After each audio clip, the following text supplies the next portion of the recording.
Dans cette vidéo, je vais te parler des 5 étapes essentielles pour la création de ta boutique e-commerce. Si tu ne me connais pas, je m'appelle Méline, je fais du e-commerce depuis un petit moment déjà.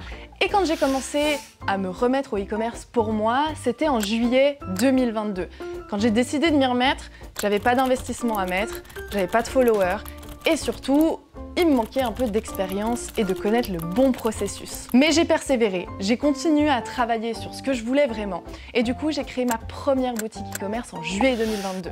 En 2023, je réalise un peu plus de 2,4 millions d'euros de chiffre d'affaires et ça avec plusieurs marques e-commerce. Aujourd'hui, je continue, je suis passionnée par ça et je continue à créer des marques. Si je dois comptabiliser, je pense que sur le marché européen en 2023, j'ai fait plus de 30 000 commandes, ce qui est assez conséquent pour un début. Et je vais t'expliquer comment est-ce que ça a débuté et comment c'est parti aussi vite. Finalement, je me suis rendu compte que le processus, il fallait que je crée le mien et finalement, mon processus fonctionnait. Donc ce que j'ai fait sur ma première boutique, ça a bien fonctionné et je l'ai simplement répliqué sur mes autres marques e-commerce. Et tu verras que ces étapes, elles sont toujours les mêmes. Vous me demandez souvent sur Instagram ou sur ma chaîne YouTube comment est-ce que je fais, est-ce qu'il y a des choses que je change? Non, c'est toujours la même chose que je fais et que je refais. Je réinvente pas la roue, ce qui fonctionne, fonctionne, donc tant mieux, on va faire ce qui fonctionne. On commence directement par la première chose et ça c'est la question que vous me demandez tous, comment trouver son produit?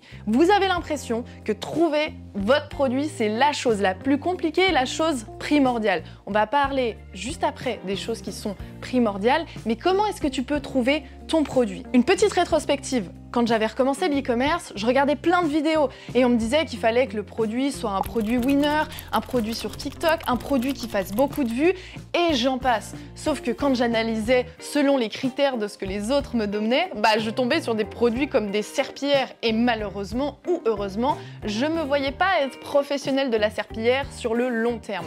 Donc moi aujourd'hui, ce que je t'apprends, c'est une manière de faire, une manière de voir les choses avec une vision qui est long terme. On va créer une boutique e-commerce, mais tu vas aussi créer ton entreprise, tu vas créer un projet qui te passionne sur lequel tu as envie de travailler tous les jours. Donc ce que tu dois faire, comment est-ce que tu peux trouver un produit? La première chose que je te recommande, c'est d'écrire quelles sont les choses qui te passionnent.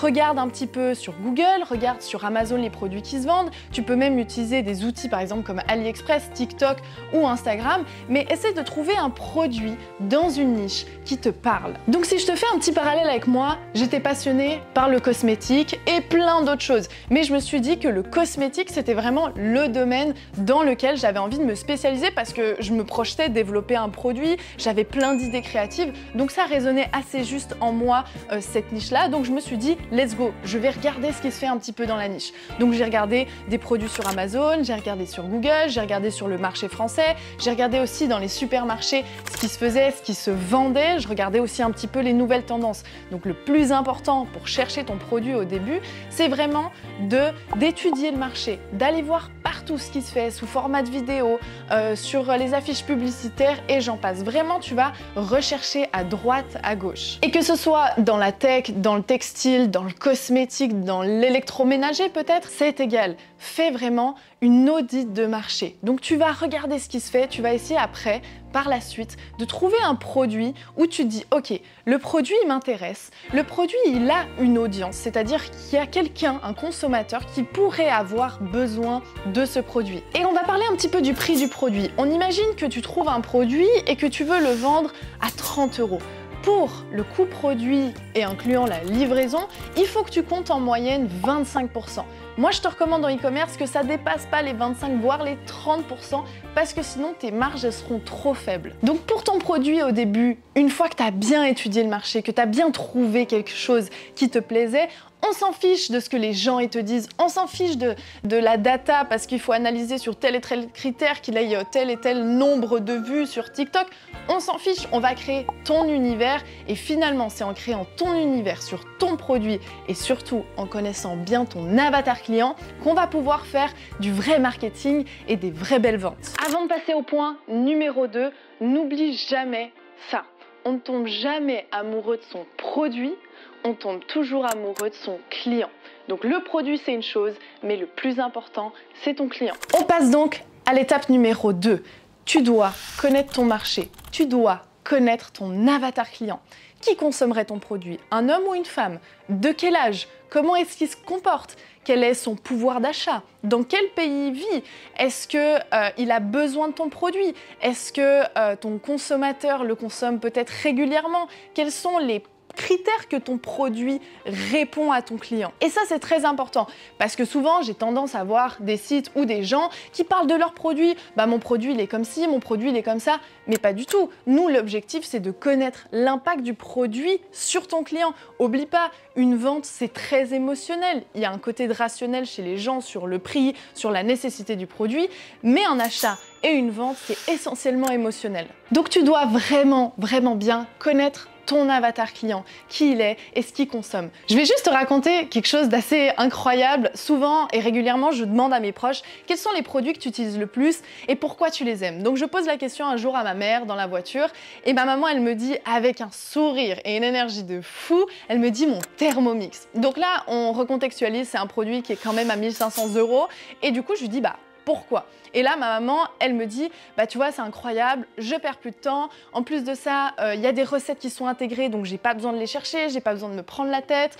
Quand on mange en famille, je peux cuisiner plusieurs choses à la fois. Quand je cuisine, je peux faire des choses en parallèle. Et là, je me suis rendu compte de l'impact du produit sur l'émotionnel de la personne.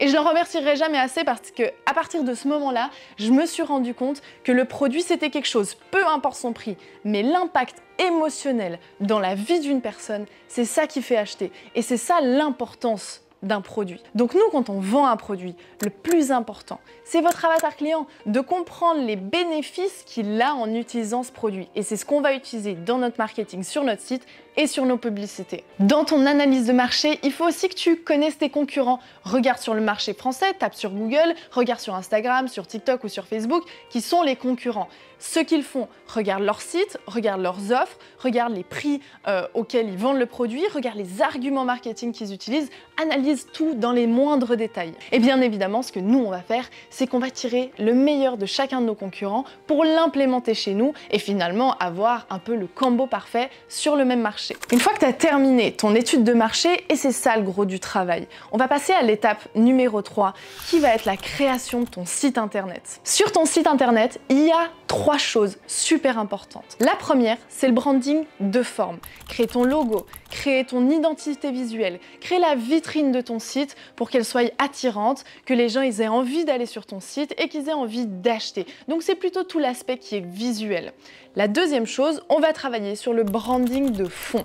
Le branding de fond, c'est simplement implémenter ce que tu as travaillé sur ton étude de marché, ton marketing et ton avatar client sur ton site, c'est-à-dire tes textes, le discours, la manière de communiquer avec eux, ton marketing aussi.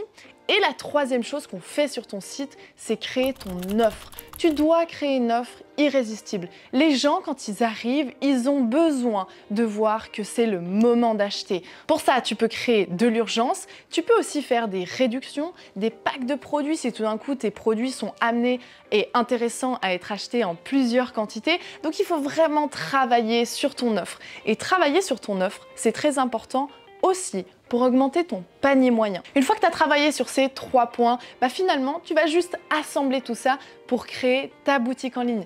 Personnellement, j'utilise Shopify. Je ne recommanderais aucun autre outil que Shopify parce que c'est réellement l'outil le plus adapté pour créer votre site simplement, rapidement, mais aussi après pour lire la data. La 4e chose à faire, ici, tu vas créer tes publicités. Donc il y en a beaucoup qui vous disent il faut trouver les vidéos qui fonctionnent bien, tu changes les textes, tu les republies. Non, nous on a une vision long terme, donc vous commandez votre produit, des prototypes ou vous demandez à l'usine, vous achetez le produit et là vous allez créer votre contenu publicitaire.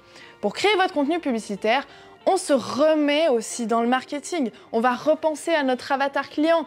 Qu'est-ce qu'il aimerait voir? Le produit, comment est-ce que lui, il se projette avec? Donc, je vais faire des vidéos et des photos pour que les gens, ils se projettent avec mon produit. Et là, de nouveau, l'humain, c'est le plus important. Il faut qu'on voie de l'émotion sur vos vidéos. Il faut que les gens voient l'utilisation du produit, mais pas juste de l'utilisation technique du produit. Il faut que les gens, ils se projettent avec le produit. Donc, il nous faut de l'émotion autour de ça. Et là, si je dois te garantir une chose sur tes publicités, c'est que 95% de la publicité, c'est tes créatifs publicitaires.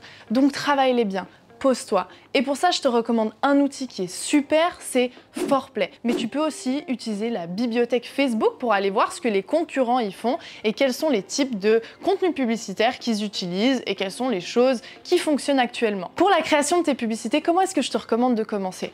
Au début, on va faire un testing. On va utiliser Meta, qui inclut Facebook et Instagram, pour pouvoir tester le marché, tester ton avatar client, tester ton offre, tester ton site. Donc pour commencer, tu vas faire 2 vidéos, 2 carousels et 2 statiques. En tout, tu auras 6 publicités et ceux-ci, on les mettra simplement dans ta campagne. Et du coup, je rebondis directement au 5e point, ça va être de créer et de lancer ta campagne publicitaire.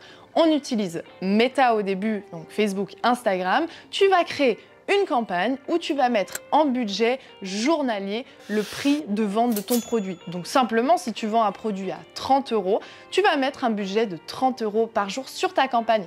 Et dans ta campagne, tu incluras tes 2 vidéos, tes 2 statiques et tes 2 carousels, tout simplement. Mais bien évidemment, n'oublie jamais, il n'y a pas de technique sur tes campagnes publicitaires. Lancer et faire ta campagne publicitaire, c'est 5% du job. Le réel job sur ta publicité, le 95%, c'est tes créatifs publicitaires. Une fois que tu as réalisé ces 5 points, qu'est-ce qui se passe? Tu vas lancer ta campagne. Et là, on arrive à un moment qui n'inclut plus le début, parce que le début du testing, tu l'as fait, tu l'as mis en place.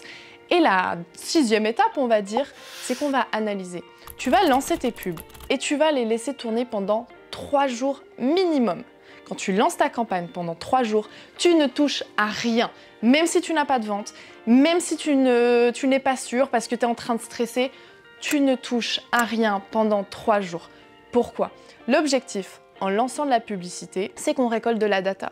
Cette data, on va l'analyser.